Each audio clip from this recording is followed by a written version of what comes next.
मी आजची सकाळ एम-जी-एम विद्यापीठामध्ये तुमचे कुलगुरू, इतर प्राध्यापक यांच्या समवेत घालवली आणि मला खूप आनंद झाला, की ज्या पद्धतीच्या सुविधा शैक्षणिक आणि अशैक्षणिक म्हणजे एक्स्ट्रा करिक्युलर म्हणतो ते, अशा सुंदर सुविधा आहेत.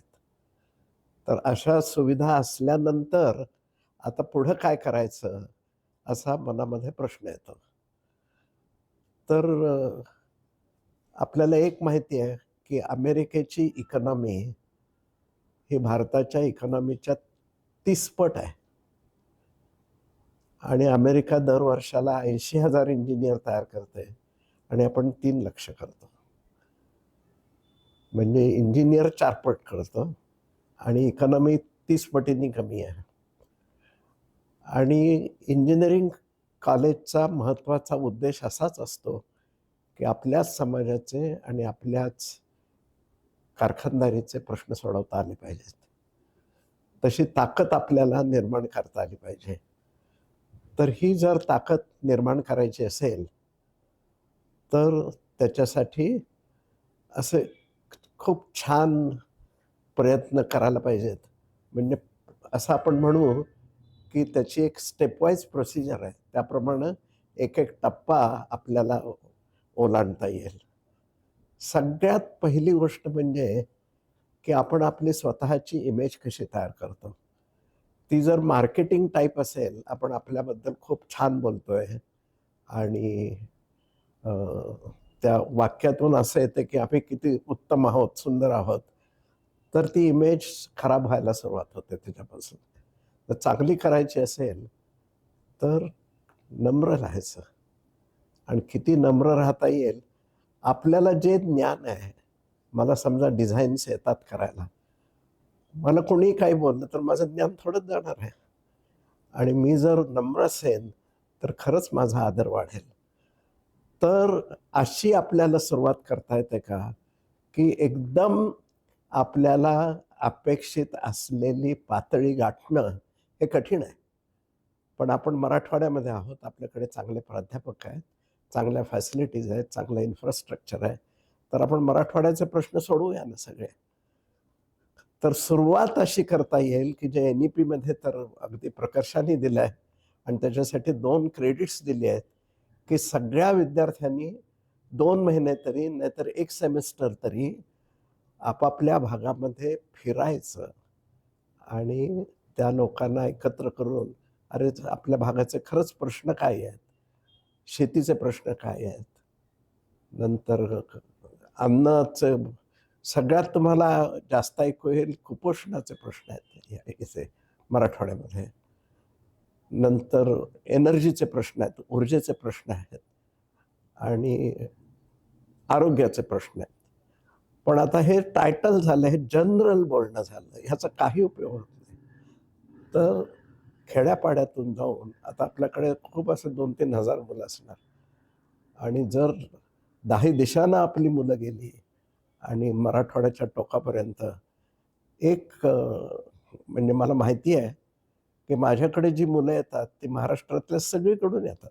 मराठवाड्यातून येतात, विदर्भातून येतात, उत्तर महाराष्ट्रातून येतात, खाली सिंधुदुर्गमधून येतात. मग त्या मुलांना आवडतं तिकडे जायला. मग त्यांना सांगतो, "तुम्हाला खर्च येईल तर मी देईन तुम्हाला. पण तुम्ही हे सगळे प्रश्न शोधून काढा, काय जे असतील ते." आणि म्हणजे पहिल्या वर्षी लगेच भरपूर यश आलंय अशी अपेक्षा ठेवायची नाही. हे म्हणजे मुख्य काय म्हणू कोऑर्डिनेटरनी हे लक्षात ठेवायचं. पण मुलांकडून त्यांचा ड्रायव्हिंग फोर्स कायम राहावा, अशी त्यांच्याकडून अपेक्षा करायची. आणि मग ते प्रश्न आले, की मग ते कसे सोडवायचे एकापाठोपाठ एक. आणि प्रश्न सोडवणं, प्रश्न कुठलाही असा एकही या जगात प्रश्न नाहीये, की जो सुटत नाही. आणि या जगात एकही प्रश्न नाहीये, की जो इतका सोपा आहे, की चुटकीसरशी सुटतो. असा एकही प्रश्न नाहीये. तर मेहनत लागते आणि त्या मेहनतीचा प्रोटोकॉल आपल्याला शिकायचा आहे, की कसं करायचं ते. मग आपण असेच 3-4 प्रश्न घेतले. या कदाचित आपला खूप पाऊस झाला आणि माती वाहून गेली आणि एक प्रश्न समजा, असे आपण एक 3-4 प्रश्न घेतले. आपलं इथलं शेती महाविद्यालय आणि खूप चांगलं आहे. म्हणजे मी त्यांचा उपयोग करून घेतो. जमीन वाहून गेली तर त्याच्यासाठी काय करायचं? तर त्यांच्याबरोबर कोलॅबोरेशन करून त्यांना द्यायची आपली अर्जंट प्रोफेसरशिप, ऑनररी प्रोफेसरशिप. आपल्याकडे खूप सुविधा असतात. त्यांना सांगायचं की आम्हाला द्या, आपण एकत्र येऊया. असे तुम्ही 2-3 प्रश्न घेऊन आणि असं म्हणजे एकदा एका दिशेने गेल्यानंतर काम संपवायचं म्हणून केलं तर ते नाही होणार. खूप मनापासून तिथं राहायला लागेल. अरे खरंच प्रश्न आपल्याला सुटलाय का? समजलाय का? ते सोडवायचं नंतरच झालं. प्रश्न आपल्याला समजलाय का? आणि तो प्रश्न सोडवायला काय-काय लागणार आहे? आणि सुरुवातीला तर आपण आपल्याकडे जे आहे ते वापरूनच सोडवता येतंय का? असं बघायला पाहिजे. ही जी स्टेप आहे ती खूप महत्त्वाची आहे, की आता मी आज सकाळी एक उदाहरण सांगितलं, की बायोचार आहे, त्या 4 वरती सुपीक आणि नापीक जमिनीतला जो फरक आहे, तो 4 वरती लोड केला आणि असा 4 शेतामध्ये पसरला, असं मी सांगितलं. तर ह्या प्रश्नाची ज्यावेळेला सुरुवात झाली, त्यावेळेला मी आता असं केल्याने जास्त खर्च येणार आणि मग जास्त उत्पन्न किती येणार? ही जी कॅल्क्युलेशन्स आहेत, ही सारखी करावी लागेल आपल्याला. म्हणजे हा रिसर्च करताना सुद्धा आपल्या किती फॅसिलिटीज आहेत, किती प्राध्यापक आहेत, किती विद्यार्थी आहेत. विद्यार्थ्यांना आपण फेलोशिप देऊ शकतो का? फेलोशिप दिली तर ते आनंदाने काम करतात. आणि मी आज सांगायचं विसरून गेलो, पण माझं जे सगळं काम आहे, की मी जी उत्तम भाषणं देतो, त्याचं 95% काम मुलांनी केलं. ते मुलांनी केलं आणि मुलं खूप छान काम करतात. त्यांच्यावर विश्वास दाखवून आणि त्यांना सर्व बाजूंनी म्हणजे संशोधन असेल, एखाद्या गोष्टीची मॅनेजमेंट असेल, थोडीफार पैशाची व्यवस्था असेल, हे सगळं त्यांना करायला लावायचं. चुकतील ते तर छानच, चुकले तर टाळ्या वाजवायच्या. पण चुकल्यानंतर मग त्यांना जे खरं उत्तर राहील ते त्यांना आयुष्यभर उपयोगी पडेल. तर मी आत्तापर्यंत सांगितलेल्याचा सारांश असा, की आपण मराठवाड्याचे प्रश्न समजून घेऊया. आपल्याकडे खूप इंजिनियर आहेत, इतके इंजिनियर आहेत की नकोच आहेत आपल्याला खरं. आणि आपल्या इकॉनॉमीला पोसण्यासाठी लागणारे कमी आहेत, पण तेवढे तरी आपल्याला तयार करायचे. तर सगळे तयार झाले समजा आणि आपण अमेरिकेच्या 30 पट झालो. काय प्रॉब्लेम काय आहे त्याच्यामध्ये? हां. तर असं काहीतरी आपण ठरवूया. प्रश्न समजून घेऊया. प्रश्न समजताना त्यातला सायंटिफिक कंटेंट काय आहे? त्यातला इंजिनिअरिंग कंटेंट काय आहे? आणि त्यातला फायनान्शियल कंटेंट काय आहे? हे सगळं समजलं पाहिजे. प्रश्न सुटतो, हो, मी ₹10,00,000 खर्च केले. प्रश्न सोडवला. 10 मुलांना पी-एच-डी फेलोशिप दिली आणि सगळ्यांना सांगितलं, की हा प्रश्न आपल्याला सोडवायचा आहे. त्यांनी महिने 2 वर्ष मेहनत घेतली पण असं चालत नाही. प्रश्न सोडवायच्या आधी ते जाऊन कोण प्राध्यापक असतील, तर हे प्रश्न सोडवायला हे लागणार आहे आणि ह्या सगळ्याची व्यवस्था केल्यानंतर प्रश्न सोडवल्यावर आपल्याला हे मिळणार आहे. तर मिळण्यासाठी खर्च केलेलं हे जुळतंय का?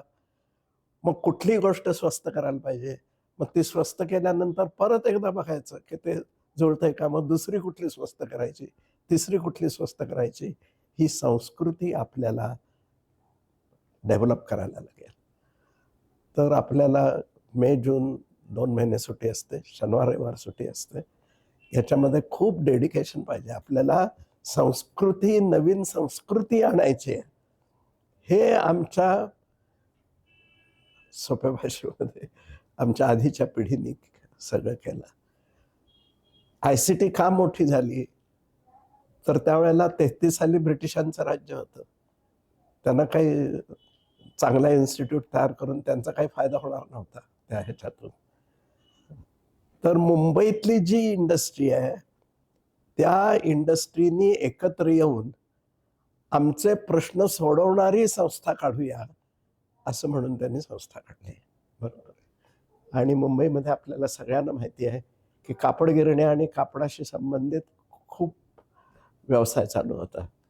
म्हणजे कापडासाठी कॉस्टिक सोडा लागतो, क्लोरीन लागतो आणि त्याचं जे काही मर्सरायझिंग वगैरे असेल, त्याची केमिकल्स लागतात.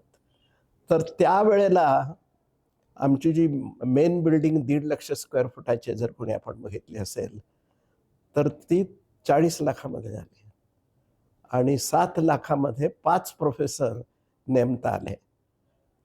पण तुम्हाला अशी एकही संस्था आत्ता भेटणार नाही की संस्था सुरू झाली आणि पहिले दिवशी रिसर्च सुरू झाला. पहिले दिवशी. तर संस्कृती करायची असेल तर उद्यापासून व्हाय नॉट नको. रिसर्चमध्ये गंमत असते, अपयश मिळतात, मग ते अशी मस्त मजा आली पाहिजे, टाळी वाजवायची. हां. आणि असा प्रसन्नपणा, मी जरा प्रसन्नपणावर सकाळी खूप खूप बोललो, पण प्रसन्नपणा असेल तर उत्तर मिळतं त्याचं. नाहीतर मग हे नव्हतं म्हणून ते झालं नाही, ते नव्हतं म्हणून ते झालं नाही. असं जर संस्कृती असेल आणि त्याच्या पाठीमागे समजा मॅनेजमेंट टाइप भाषा असेल, की असं चांगलं उत्तम इंग्लिश बोलायचं, सूडबूड घालायचे आणि काहीतरी उत्तर द्यायचे, अशा लोकांचा काही उपयोग नसतो त्याच्यामध्ये. साधी सरळ माणसं की जे समाजामध्ये जातील, पिठलं भाकरी मला खूप आवडतं म्हणून पिठलं भाकरी खातील आणि त्याच्यात समरसून जातील आणि मग प्रश्नांची इकॉनॉमिक्स महत्वाचं आहे ह्या सगळ्यामध्ये. तर त्या इकॉनॉमिक्सच्या लोकांना काही मला वाटतं फायनल इयरला इकॉनॉमिक्सचा विषय पण असेल, केमिकल इंजिनिअरिंग इकॉनॉमिक्स, की म्हणजे एखाद्या गोष्टीला पहिलं भागभांडवल किती लागतं, मग माणसं किती ठेवायला लागतात, त्यांचा पगार किती असेल, मेंटेनन्स किती आहे, युटिलिटीज किती आहे, म्हणजे वीज किती लागते, वाफ किती लागते, व्हॅक्यूम किती लागतं, चिलिंग किती लागतं, हे सगळ्याचं बेरीज करून जास्तीत जास्त काय होईल, चुकेल, गुड. आणि मग त्याच्यातून दुसरी गोष्ट अशी, हे ज्या वेळेला आपण प्रश्नांची जंत्री करतो त्याच वेळेला आमच्या संस्थेमध्ये ही एक बाब आहे की जो ज्युनियर टीचर आहे त्या ज्युनियर टीचरना सिनियर टीचर तयार करतात. आता मी सिनियर टीचर आहे, तर हे मी माझं कर्तव्य समजतो की त्याला इंडस्ट्रीचा एक्सपिरियन्स मला द्यायचा आहे.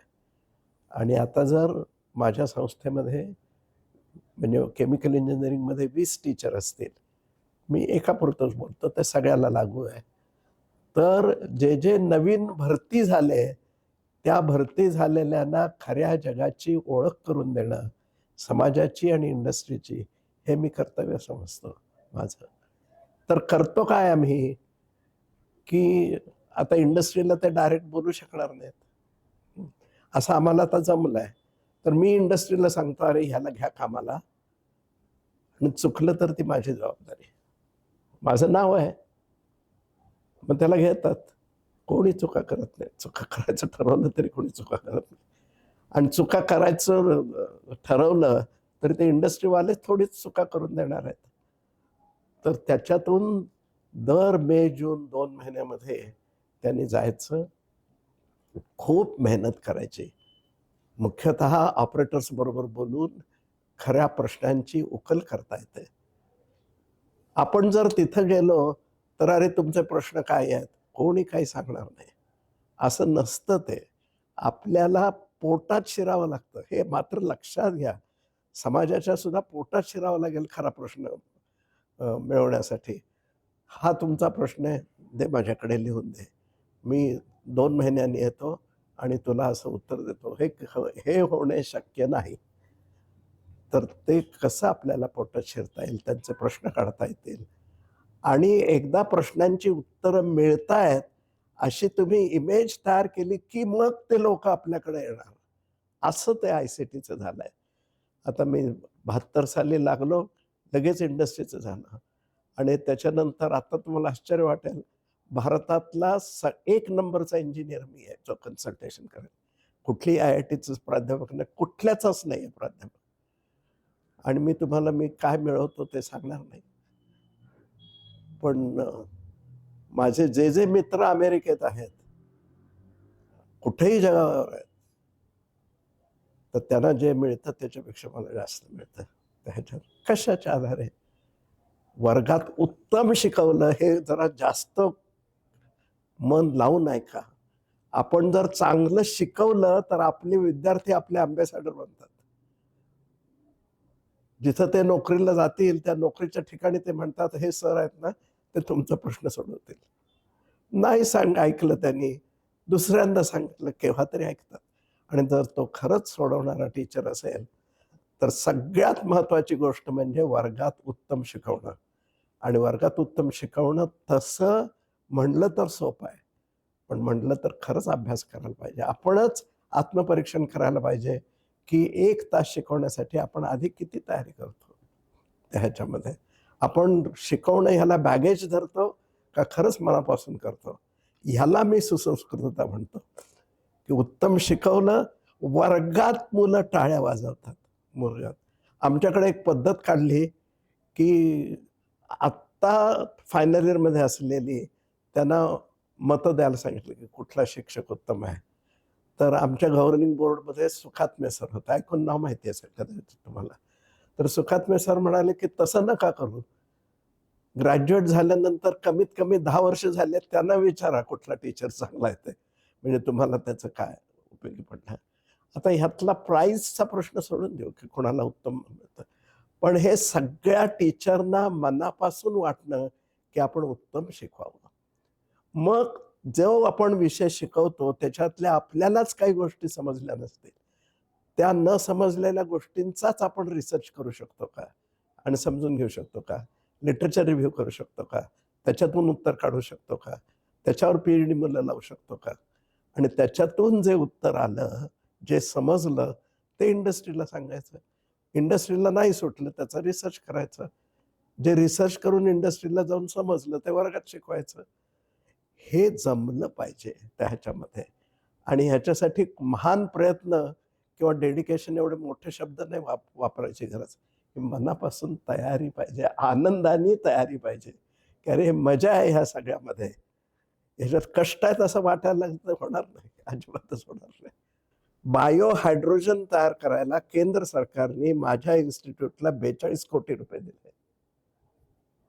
आणि त्यांना खात्री होते, की ह्या संस्थेला दिले तर ते बायो हायड्रोजनची इकॉनॉमिकल टेक्नॉलॉजी तयार करतील. म्हणजे किती? तर ₹100 मध्ये 1 किलो झाला पाहिजे. तर हे इमेज तयार करायला आपल्याला कष्ट तयार करायला लागतील. हे काय म्हणू, ही जादू नाहीये. ही जादू नाहीये. आणि समाजामध्ये, इंडस्ट्रीमध्ये फिरून तो प्रश्न सुटतोय, तो त्यांना फायदा होतोय आणि ते एकमेकांना सांगतायत, की "अरे हा माणूस खरंच चांगला आहे." अशी ती इमेज तयार होते त्या ह्याच्यामध्ये. बाकी साधं प्रेझेंटेशन, एस-सी-आर-बी वगैरे आता तर नवीन फंडिंग एन-आर-एफ आणि डी-बी-टी आहे, डी-एस-टी आहे, सी-एस-आय-आर आहे, इन्सा आहे. बऱ्याच फंडिंग एजन्सीज आहेत आणि आपण याची यादी करू शकतो. पण त्या लोकांना सुद्धा मी पण खूप वर्ष चेअरमन होतो. आम्हाला आधीच माहिती असतं, की समोर येणाऱ्या माणसाचा ट्रॅक रेकॉर्ड काय आहे. आम्ही ट्रॅक रेकॉर्डच आधी विचारतो, "अरे आत्तापर्यंत केलंस काय तू?" आणि त्याच्यातून लक्षात येतं, की कुठं बसवायचं या माणसाला. बरोबर. मग ते देतील किंवा देणार नाही हे तुमच्या सांगण्याच्या पद्धतीवर आणि त्या पद्धतीमध्ये किती आतून तुम्ही कमिटेड आहात हे बोलण्यातून कळतं. तुम्ही जसं असे उडवाउडवीचं काहीतरी बोलायला लागलात, हे मी करीन, याचे 5 लक्ष आहे, मी 2 लक्षामध्ये करून देतो वगैरे, कळतंय त्या लोकांना सगळं. त्यांना चेहऱ्यावरून कळतं, बोलण्याच्या भाषेवरून कळतं. तर हे आपण खरं राहणं, सिंपल राहणं, नम्र राहणं आणि सारखं आपण दिवसभरामध्ये विचार कसला करतो? हेच बघा ना, काय करतो? काहीतरी चिंता असतात. मी तुम्हाला म्हणजे माझ्यावरून सांगतो, कोणावरही सांगतो. मी हे होईन का? मी ते होईन का? मग माझा पेपरच ॲक्सेप्ट नाही झाला, तो एडिटरच चांगला नव्हता. काहीही पण चिंता करायची. कन्स्ट्रक्टिव्ह काम आपण किती करतो? ही सुसंस्कृतता निर्माण करूया आपण. की 24 तासामध्ये झोपा ना 8 तास, काही प्रॉब्लेम नाही. पण उरलेल्या वेळेमध्ये सकाळी मला एका माझ्या मित्राने सांगितलं, तुम्ही दाढी करताना जो विचार करता, तेवढंच तुम्हाला मिळतं. अंघोळ करताना म्हणून आपली जी पूर्वीची संस्कृती आहे, त्याच्यामध्ये गंगेचे यमुनेचे व गोदावरी सरस्वती. म्हणजे कुठलाही विचार नाही करायचा आणि श्रीरामाचा जप करायचा त्यावेळेला. असं जर मन शांत, अगदी कमीत कमी मी म्हणतो तुम्ही सकाळी 10 मिनिटं ध्यान करा, संध्याकाळी 10 मिनिटं ध्यान करा. मला माहिती नाही तुमच्या प्रश्नाची मी डायरेक्ट उत्तर देतोय का इनडायरेक्ट उत्तर. तुमची ताकद वाढेल आणि तक्रारी करत बसलात ना, तर ताकद कमी होईल तुमची. खूप ताकद कमी होईल. असे कमी ताकद झालेले जर आपल्या संस्थेमध्ये सगळा भरणा असेल आणि विद्यार्थ्यांचा तसंच भरणा असेल, विद्यार्थी चर्चा काय करतात त्यांची हॉस्टेलमध्ये? ते जर पॅकेजबद्दल चर्चा करत असतील, तर ते हे काही खरं नाही. आपली सुसंस्कृतता नाहीच आहे ह्याच्यामध्ये. मी काय सोडवू शकतो? मी काय आत्तापर्यंत शिकलो? तुझा प्रश्न काय आहे? तो मी सोडवतो. माझा प्रश्न काय आहे? तू सोडव. असं ते अशा पद्धतीचं झालं. नवीन नोबेल पारितोषिके मिळाली. एकानं कोणाचा तरी एकाचा ध्यास घेतला आणि मग त्याच्याबद्दल भाषण दिलं. त्याच्याबद्दल कितीतरी विज्ञानाच्या गोष्टी जगामध्ये घडत असतात. नवीन प्रॉडक्ट येतो, नवीन काहीतरी येतं, तर त्याच्याबद्दल बोल. अशी संस्कृती आपल्या हॉस्टेलमध्ये आहे का? का तिथेही एक पॅकेज तरी आणि कोण टीचर योग्य नाही, कोण टीचर चांगला आहे आणि त्याला काढायला पाहिजे. काहीही चाललेलं असतं तिथं. तर ही सुसंस्कृतता आणणं आपल्या विद्यापीठामध्ये हे खूप म्हणजे मेहनतीचं काम आहे. पण त्याच्याशी काय म्हणू, डटे रहो. असं राहून असं केलं तर हे कलाकालांनी होणार आहे. असं पटकन होणार नाही. पण एकदा झालं, की मग मात्र त्या टीचरला काहीच काळजी करायचं नाही. मला आत्ता मी 500 कोटी म्हणतोय. 500 कोटी मला नक्की मिळणार. मी नाही काळजी करत आहे कशाची. ते 500 कोटी मिळणार. मग त्याच्यानंतर मी पुढचं मी चान्सलर आहे. मला मोठीच स्वप्न बघायला पाहिजेत. मी मोठी नाही बघितली तर माझे हेड ऑफ द डिपार्टमेंट, माझे व्हाईस चान्सलर ती कसली स्वप्न बघणार आणि शिक्षक ते कसं. तर हे असं बघितलं, मी केव्हा तरी रिटायर होणार. केव्हा तरी होणारच. तो पुढचा माणूस, त्या माणसाला काहीतरी असं खरं करायची सवय लागायला पाहिजे. त्याला दिसलं पाहिजे, की आपण ड्रीम करू शकतो आणि ते प्रत्यक्षात आणू शकतो. माझी समरी अशी आहे बोलण्याची. तेच मी म्हणतोय, की आपण दिखावा कमी करूया. आपण खरं वाढवूया आपल्या ह्याच्यातलं. प्रश्न सोडवूया आणि प्रश्न सोडवतो अशी इमेज तयार करूया. मग सगळे प्रश्न सुटतील. तुमच्याकडे चांगले विद्यार्थी येतील. आपल्याकडे विद्यार्थीच इतके आहेत संशोधनाला, काय त्यांना खूप लागत नाही संशोधन करायला. सध्या आय-टी आणि कॉम्प्युटर सायन्स आणि artificial intelligence, data mining, data analytics याच्यासाठी चांगलं पॅकेज मिळतं. पॅकेज मिळतं. त्याला पॅकेज मिळतं. ती खरं हमाली आहे. मी सकाळी पण बोललोच. तर हमाली जास्त मिळते काही जणांना आणि त्याच्यात त्यांना चांगलं वाटतं त्या मुलाला. तर ठीक आहे ना. आपण एवढे 3,00,000 इंजिनिअर तयार करतो. तर आपण केलेल्या इंजिनिअरची खरी उपयुक्तता काय आहे हे आपण बघू शकतो का? आपण स्वतः इंडस्ट्रीमध्ये जाऊन अरे तुम्हाला काय अपेक्षा काय आहेत नवीन पिढीकडून? मग त्याच्यासाठी छोटे-छोटे कोर्सेस तयार करून काय कदाचित एखादा असेल, की त्या मुलाला एक्सप्रेस होता येत नाही. एक छोटासा प्रॉब्लेम असू शकेल किंवा खरे डिस्टिलेशन कॉलम बघितलेच नाहीत. खरे किती प्रकारचे रिएक्टर्स इंडस्ट्रीमध्ये असतात बघितलेच नाहीत आणि माहितीच नाही. पुस्तकात पण नाहीत. मग त्यांना कसं माहीत असणार? मग असं आपल्याला काहीतरी ब्रिज कोर्सेस तयार करता येतात, की त्यांना काय म्हणू, की इंडस्ट्रीला उपयुक्तता वाटली पाहिजे ना त्या ह्याच्यातून. म्हणजे सध्या असं झालंय, की जे राहणार नाही, हमाली जास्त मिळते. पण मला माहिती नाही तुमचं ऑब्झर्वेशन काय आहे? ही हमाली करणारी माणसं 40व्या वर्षी हमालासारखीच दिसतात. आणि म्हणजे दे आर बर्न्ड आउट. आता आयुष्यात काय करायचं त्यांना कळत नाही त्याच्यानंतर.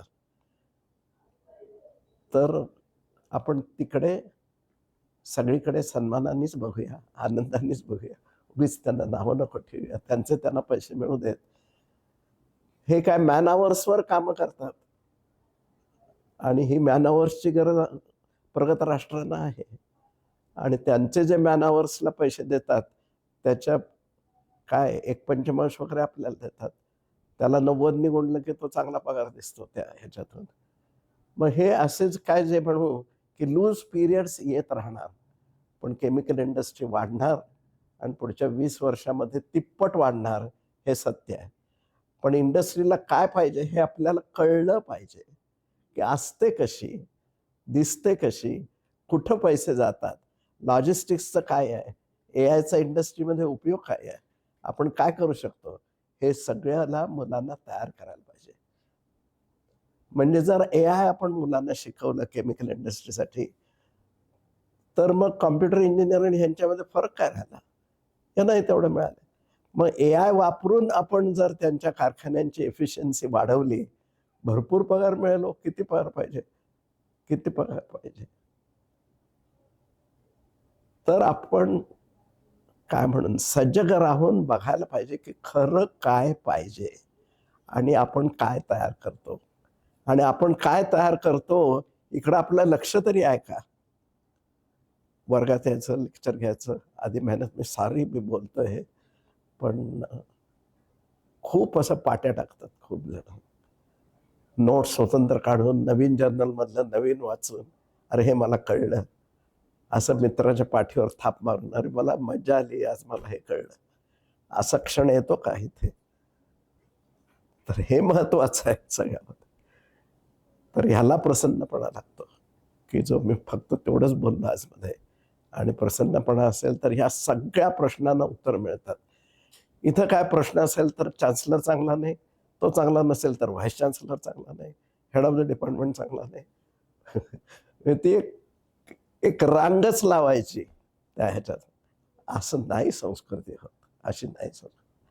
प्रसन्नपणाने नाही व्हाईस चान्सलर चांगलं नाही तर नाही, आपण उत्तर द्यायचे काय चांगलं नाही आहे त्याच्यामध्ये, ते नाही घेतलं तर नाही घेतलं, पण तोही चांगला माणूस आपल्या राज्यांनी नेमलाय ना, ताहून सुलाखून नेमलाय. मग आपल्याला श्रद्धा ठेवायला काय हरकत आहे? आणि असं एकदम म्हणणं की हे नाही चांगलं ते नाही चांगलं, मला तर मजाच वाटते, असं विनोदी वाटतं हे सगळं त्या ह्याच्यातून. तर असं नको करूया. म्हणजे थोडक्यात म्हणजे ही जी संस्कृती आहे ती हळूहळू त्याचं बीज लावून ती जोपासूया आणि न दमता, न थकता ती आपण अशी पुढं पुढं नेऊया.